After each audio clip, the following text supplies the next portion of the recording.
Story 1: The 3 a.m. Patient. If you work the graveyard shift long enough, everybody tells you you're eventually going to see things you can't explain. I always laugh that off. I'm a rational person. But the guy who walked into my urgent care clinic at exactly 3:03 a.m. last Tuesday, he wasn't just unexplainable, he was impossible. I've been working the front desk at St. Mary's Urgent Care for 3 years. It's in a quiet suburb, the kind of place where the biggest excitement at night is usually a drunk college kid needing stitches. My routine was solid. At 2:45 a.m., I'd get a stale coffee from the vending machine, check my phone, and listen to the hum of the empty waiting room. Dr. Aris, the night doctor, was asleep in the break room in the back. It was dead silent. Then the automatic glass doors slid open. It was weird because I didn't hear a car pull up outside. A blast of freezing air hit me first. Then he stepped inside. He was tall, wearing a heavy, outdated wool coat that was soaking wet. He left dark, muddy puddles on the linoleum with every step. I put on my customer service smile, ignoring the sudden knot in my stomach. "Can I help you, sir?" He didn't look up. He just shuffled toward the desk. He smelled terrible, like stagnant pond water and rot. When he finally lifted his head, I felt my breath hitch. His skin was grayish blue, tight against his skull. His eyes were just wide, empty stares. "I need to see the doctor," he said. His voice sounded wet, gurgling. "Okay, I just need your ID and insurance," I said, my hands shaking a little as I reached for the keyboard. He slid a soggy brown leather wallet across the counter. I opened it gingerly. The driver's license inside was old, really old. The laminate was peeling. The photo showed a much younger, healthier version of the man standing in front of me. The name read, Marcus Thorne. Here's the first thing that really messed me up. When I typed Marcus Thorne into our patient database, the computer screen flickered black. The whole system froze for 5 seconds. When it came back up, it said, "Error, patient deceased." I stared at the screen. My heart was pounding against my ribs. I thought it was a glitch. Our system is garbage. "Mr. Thorne, the system is acting up. I need to take your vitals while it loads," I lied. I just wanted to get away from the desk. I grabbed the mobile blood pressure monitor and came around the counter. Up close, the smell was nauseating. I wrapped the cuff around his arm. He was freezing. Not just cold from the outside air, but like touching a bag of frozen peas. I pressed start on the machine. It word tightened and then beeped angrily. "Error. No pulse DETACTED." I tried again. Same result. I looked at his wrist. There was no movement. I looked up at his face and he was staring right at me. He wasn't blinking. "The water," he gurgled. "It's so cold down there." That was it for me. I backed away slowly. "I'm going to get Dr. Aris. Stay right here." I speed walked to the back, my heart feeling like it was going to explode.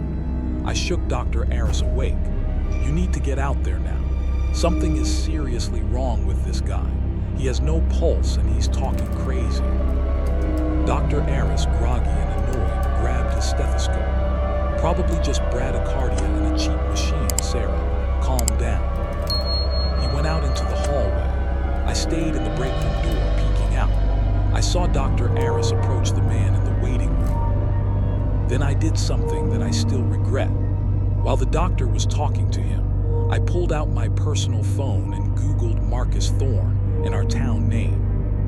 The first result was a news archive from 1998. Local man DROWNS in Miller's Pond when car goes off bridge. Body RECOVERED after 3 days. The photo in the article was the exact same photo from the soggy driver's license.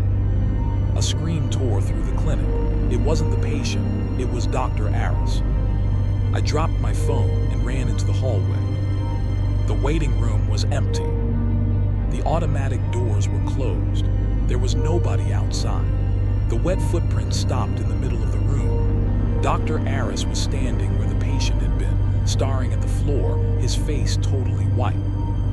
At his feet was a huge puddle of dirty lake water, and lying right in the middle of it was a rusted, corroded license plate from a 1990s Ford. We called the police.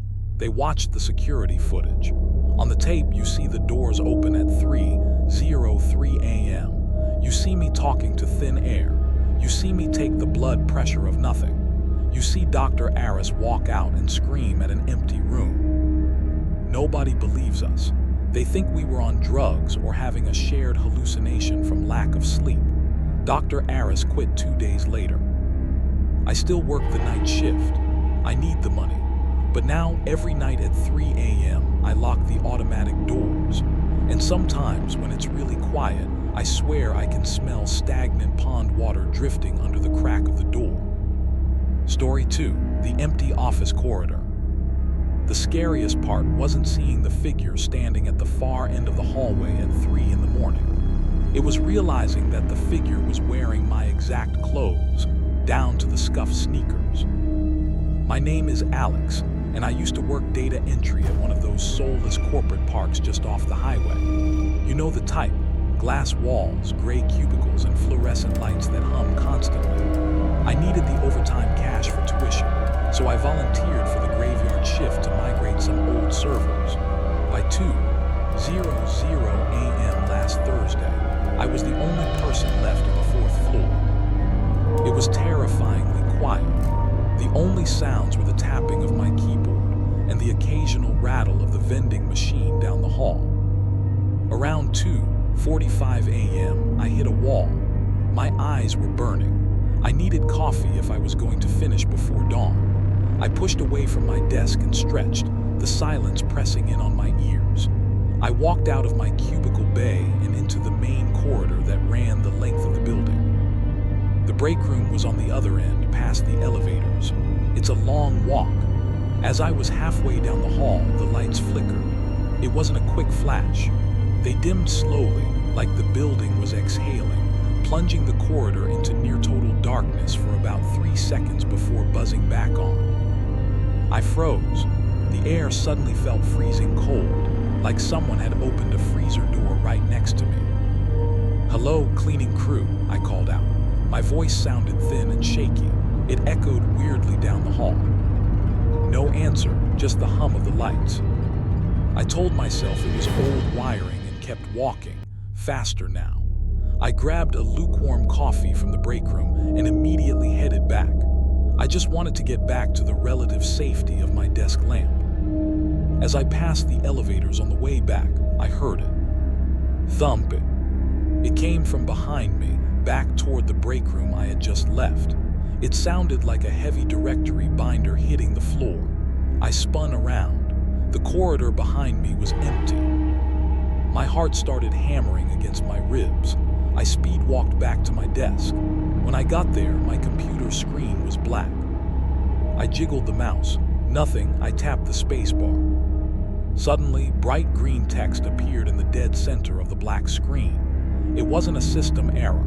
It just said 3 words. Don't turn around. A cold sweat broke out on my forehead.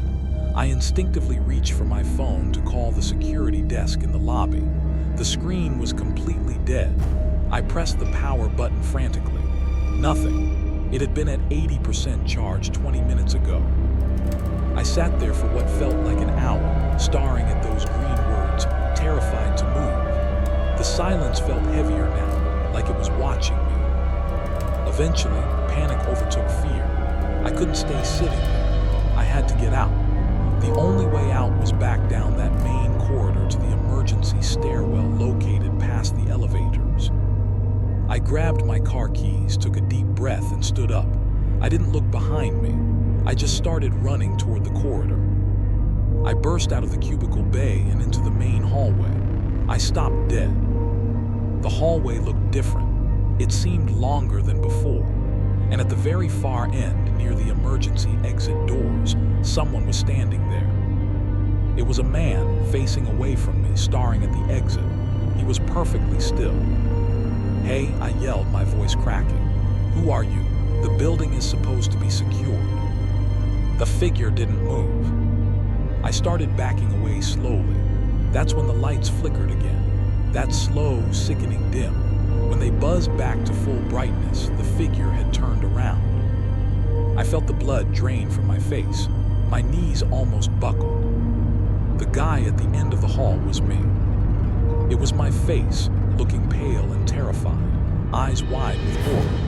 He was wearing the same gray hoodie and faded jeans I had on right now. We just stared at each other down 50 feet of empty hallway for 5 agonizing seconds. My mind couldn't process it. I thought I was having a breakdown. Then the other me opened his mouth and stepped forward, raising a hand as if to warn me. He desperately whispered one word that carried all the way down the hall. Run. I didn't ask questions. Adrenaline dumped into my system. I didn't run toward him. I turned and sprinted the other way, toward the managerial offices at the dead end of the hall, smashing through a side door I knew led to a fire escape. I tripped down 4 flights of metal stairs in the dark, bursting out into the cool night air of the parking lot. I didn't stop running until I reached my car. I never went back. I emailed my resignation from a library computer the next day. They sent my final check by mail. I try to tell myself it was a hallucination from sleep deprivation. But there's one detail that keeps me awake every night, staring at my bedroom door. When I saw that doppelgänger at the end of the hallway, the one who told me to run, I realized something sickening after I got home. He wasn't looking at me when he said it. His terrified eyes were looking past me over my shoulder at something that was right behind me in the corridor. Something I never saw. Story 3, The Warehouse Whisperer. If you've ever worked a night shift in a massive, windowless warehouse, you know that the silence doesn't feel empty. It feels heavy, like the building itself is holding its breath, just waiting for you to make a mistake. I used to think the stories about the whisperer were just things the older guys told the new hires to mess with their heads. I wish I had kept believing that. My name is Tyler, and back in 2023, I was working the graveyard shift at a massive distribution center just outside of Scranton, Pennsylvania. It was one of those endless, soul-crushing jobs where you spend 8 hours a night scanning barcodes and moving boxes from one conveyor belt to another.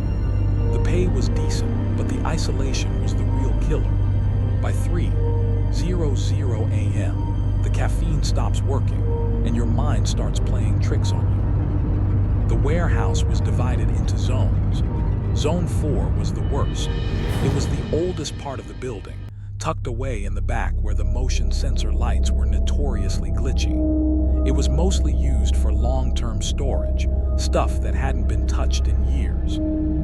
I was back there alone one Tuesday night, trying to find a mislabeled crate. The only sound was the distant, metallic hum of the main sorter and the occasional squeak of my own work boots on the concrete. Then, I heard it. A soft, rhythmic scratching sound coming from behind a stack of industrial-sized pallets. I stopped, the scratching stopped. "Jason, that you?" I called out. Jason was the only other guy assigned to this sector, but he was supposed to be on his lunch break at the loading dock. No one answered. I shrugged it off, figured it was a rat, and went back to my scanner. That's when the whisper started. It didn't sound like a person standing next to me. It sounded like it was coming from inside my own headset, the one we use to communicate with dispatch. "Tyler, look up," the voice said. It was a woman's voice, thin and airy, like a radio station losing its signal. I ripped the headset off my ears and stared at it. The power light was off. The battery had died an hour ago. I felt a cold shiver crawl up my spine, the kind that makes the hair on your arms stand up. I looked up at the high-reaching steel shelves, and for a split second I saw a pair of pale, thin legs dangling from the top rack, 30 feet up. When I blinked, they were gone. I didn't stay to investigate. I headed straight for the manager's office. Mr. Henderson was sitting there, staring at a wall of security monitors. He looked exhausted, his face sallow under the harsh fluorescent lights. "Henderson, I think someone messing around in Zone 4, I said, trying to sound more annoyed than terrified. I heard someone on the comms, and I think I saw a trespasser on the high racks. Henderson didn't even look at me. He just pointed at monitor 12. It showed the aisle I had just been in. On the screen, I saw myself standing there, staring at the pallets, but there was someone else. A tall, impossibly thin figure was standing directly behind me. It was so close that its face was practically buried in the crook of my neck. In the video, I didn't move. I didn't even seem to notice. The figure had no hair, and its skin looked like wet parchment paper. "Who is that?" I whispered, my voice cracking. "That's the problem, Tyler," Henderson said, finally turning to look at me. His eyes were bloodshot and brimming with tears. "The cameras only catch him every third Tuesday, and tonight is a Tuesday." He reached into his desk and pulled out a small, tattered Polaroid. It was a photo of a group of workers from the late 90s. In the back row, standing next to a younger Henderson, was a guy who looked exactly like me. Same height, same build, same slightly crooked smile. "That was my brother, Mark," Henderson said. "He went missing in Zone 4 25 years ago. We searched every inch of this place. The police said he probably just walked out the back door and started a new life. But the whispers, they started a week later." I felt like I was going to throw up.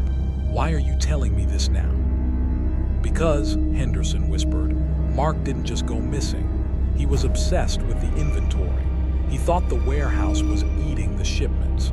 He started talking to the walls, Tyler, just like you've been doing for the last 20 minutes. I froze.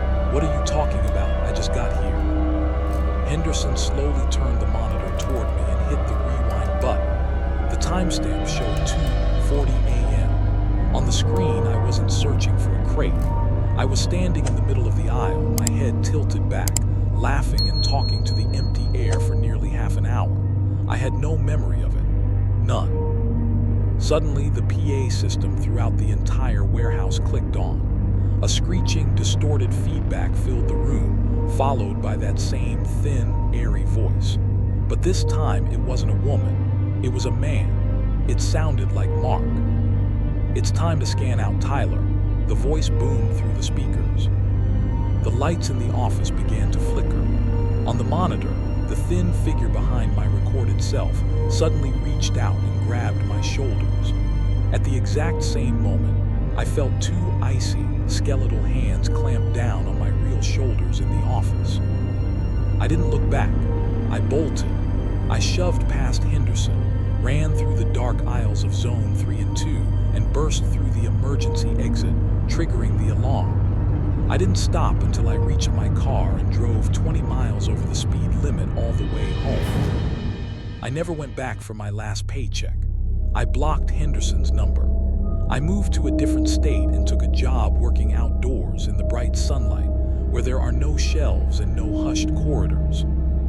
But a few nights ago, I was sitting in my living room when my phone, which was sitting on the coffee table, lit up. I haven't had a voicemail in months. I played it, thinking it was a telemarketer. It was 30 seconds of white noise, and then right at the very end, a soft, familiar scratching sound. "Tyler," the voice whispered, "you forgot to finish your shift." If you work in a place like that, and you hear your name when you're alone, do yourself a favor. Don't look up, just run. Because once the warehouse decides you belong to the inventory, it never, ever lets you go.